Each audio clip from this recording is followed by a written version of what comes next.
You guys, if you want to get an email on the show, if there's anything you want to talk about in particular, send me an email at godallofthemmovies@gmail.com. As long as your comment or question is family friendly, we can make your email a main topic here on the show. And our first email comes to us from Mr. Matthew Wiles. His topic is Blue Beetle. After the casting has been announced for a Blue Beetle film, I really love the idea of DC exploring all of its characters and not just Batman and Superman.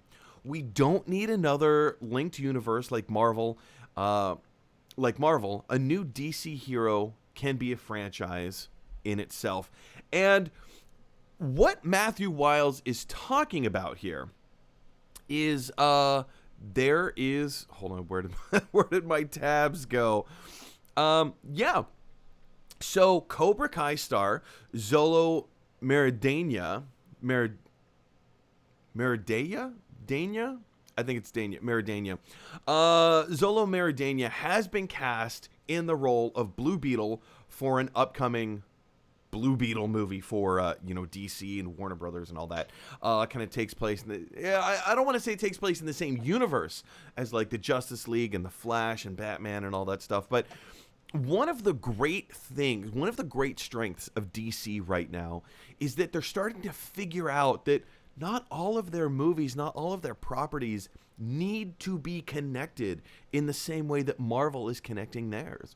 They get to have these incredible standalone films, standalone stories. Like Suicide Squad just came out, and I loved it. I thought it was great. It's not my favorite DC EU film. For me personally, I would say Wonder Woman and then Shazam, and then I would put James Gunn's The Suicide Squad. It's still great. I loved it. I thought it was fantastic. But these films aren't necessarily interconnecting. They don't need to. Joker was a great film. Geez Louise, what else? They're coming out with all of the, like, Harley Quinn in the Fantabulous Emancipation of One Birds of Prey, right? I know it didn't get the best reception in the world, but I really enjoyed it. I loved the Birds of Prey movie. And to see something like this, I want to jump over to Zolo Meridiana's Twitter for a second. He posted this photo the other day officially on his Twitter account, saying, it's official. I'm beyond grateful to be able to fill in these enormous shoes as one of the first Latino superhero on the big screen. To the team at DC and on the Blue Beetle, Angel, Walter, Gareth, Galen, Zev, John, thank you so much for trusting me with this role. We're about to make an incredible movie.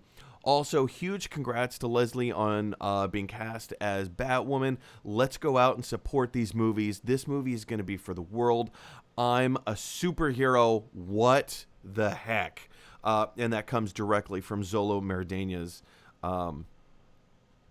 Twitter account. I think this is really cool. It's true. We don't have a leading Latino, Latinx, Hispanic superhero. We just don't. And I think seeing something like this is incredibly exciting. Anytime that we're able to do something outside of the box of what we have always known to be true, or maybe not known to be true, but always functioned, we can only get better storytelling. Because we have more avenues to explore, more ways to go. I think this is really cool. I'm all for this. And again, if you're not familiar with Blue Beetle has like 4 or 5 different origins.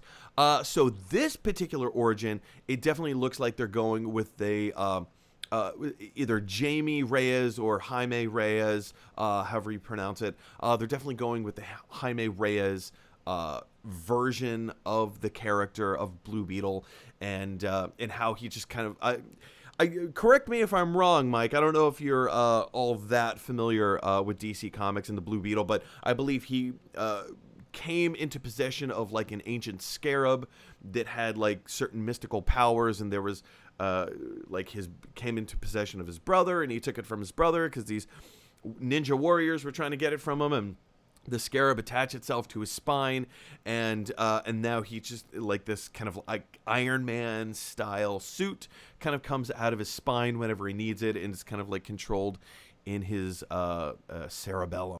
But yeah, so he has kind of like the flight of power and communication and a host of different things. So especially casting Zolo Meridiana, whom we've only ever really previously seen in Cobra Kai, in the TV show Cobra Kai, knowing his humorous sensibilities. And when I say humorous sensibilities, he plays it really straight. That is a humorous television show because it knows what it is. It knows what it is. It's very tongue-in-cheek, but you have to play it overly serious for the comedy to work. So knowing his humorous sensibilities, knowing his comedic stylings, and the way he plays his character in Cobra Kai, I'm actually really kind of interested to see what he's going to do with Blue Beetle. Mike, where do you stand on this? Have you watched Cobra Kai? Are you familiar with Zolo's work? Where do you stand? What gets you interested about this project?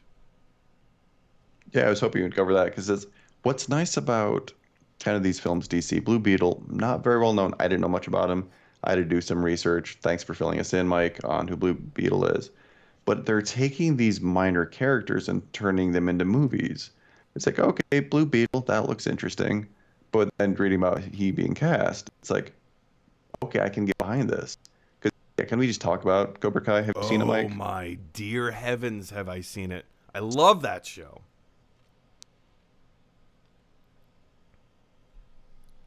Mike? Mike, are you there? Can you hear me? Where did you go, sir? There we go. I'm back, and I think, you're back. maybe. There Yep. you go. We love the 21st century. So Cobra Kai. Have you watched it, Mike? I have, and I love the series. Because it's like when I first heard about it, I'm like, okay, Cobra Kai, I'll give it a shot. What the heck? Watch it in the background. It's a pretty good show. It's a great show. They do well.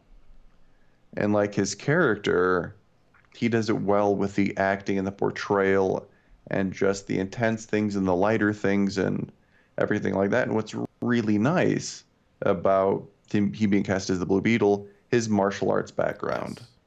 which is so nice. Because it's always painful when you watch a movie and the actor's like, they don't know martial arts, they don't know fighting. They can do training, which is nice, but having that background really elevates it. And just having that diversity bring in and just his humble nature, just really excited about the character. And he's going to respect the character. Of course. And just want to do his absolute best. So yeah, I can totally get behind this. I don't know Blue Beetle, but it's like, yeah, sign me up. I'll watch it.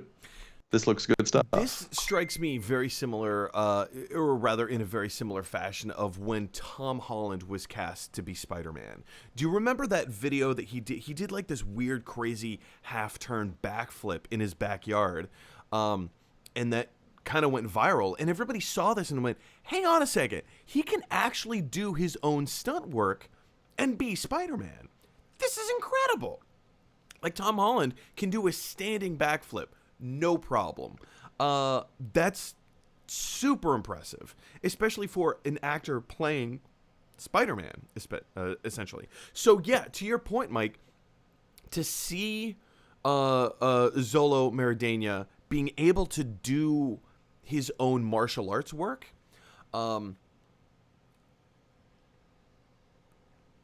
so what is it I'm trying to say here? See him like pull in his own martial arts work, whether the Blue Beetle is going to do more martial arts or just physical action in general. He's already suited for it. And to see his acting style, yes, while in Cobra Kai, he's very tongue-in-cheek because that's the style of the show. That's what it needs to be. It makes me wonder if the style of Blue Beetle is going to be more tongue-in-cheek as well, because he's not regarded as a serious actor yet. Really, the only thing we know him for is Cobra Kai. So it makes me wonder if the tone of this is going to be a little bit more like Shazam, where Shazam got to be its own thing. It's its own standalone movie, and it's kind of a silly movie. It knows what it is, and it plays into the silliness of its own reality. And I like that because it works. So they might be doing a very similar thing here. I don't know. What do you think? I think you're along the same lines because if you look at the earlier DC movies, they were so serious, they were dark. They did well, and then Justice League just, crashed and burned. And then they went lighter with like Shazam, super light and kind of more humorous, and that did fantastic. And that was great. And then Aquaman was still, serious but a little bit lighter, and Wonder Woman. So I think they've had success in going kind of both the dark, because they can do both. That's what you were saying. What's great about these movies? They're individual standalone. You can have Joker super dark, but then Shazam, which is super light. So kind of each movie finding their own. But like with him, I could see it totally being a little bit tongue-in-cheek, but he can do the serious too. So it'll be a nice diversity, nice ability to go both ways, where they can just make it their own. But yeah, I think he could pull off the funny chops. I agree. As well as just super serious. I agree. I think this is going to be a lot of fun. I'm actually really kind of excited because this is not the casting I would have expected for this kind of a movie. But now that they have put Zolo Maradena in this role, I'm really excited to see how he's going to play Jaime Reyes as the Blue Beetle. But question is for you guys. What do you think of this particular casting announcement? Are you excited for the Blue Beetle movie? How do you think it's going to play out? I want to hear all of your thoughts down in the comment section below. Could you pull up that picture one more time of him and the Blue Beetle costume? Oh, of course. What was this one that? right here? Because when I saw that, I'm like, yeah, I can absolutely see that. Yeah, I mean, when you look at, yes, there's the face, there's the body tone that you can look at and explore and say, yes, they have a very similar physique. Some of the stuff that I'm concentrating on mostly is his personality. Because, again, look at, and I can't think of the actor's name, but the kid that they got to play Billy Batson in Shazam. It was very lighthearted. It was very fun. Nothing about that movie was like... I mean, there were a few dark moments in that movie, don't get me wrong. Like with the Seven Deadly Sins, when the Seven Deadly Sins attack and stuff like that, it got really kind of gross and dark, and you're like, wait a second, this is not the movie I thought that I was watching. But then you offset it with this really heartfelt story about a kid just looking for his mom. He just wants to find his mom. He's a foster kid. He's been lost in the system. He's looking for his family. And he finds it in the most unexpected of places. And I think that's I don't want to heavily compare the Blue Beetle movie to Shazam, but I think that may be a fair template for us to follow. Who is Jaime Reyes? What are his motivations? How does he fit into this world? And now he's just been thrust into this fantastical situation where this kind of like blue scarab that has like mystical powers or whatever attaches itself to his spine, and now he becomes a superhero. Like, what? Hang on. What?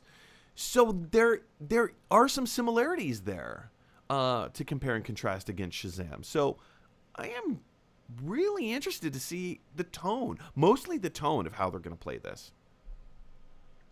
Yeah, and since the Shazam kind of script works so well, kind of taking that, but then making sure not to copy it, making sure it's its own thing.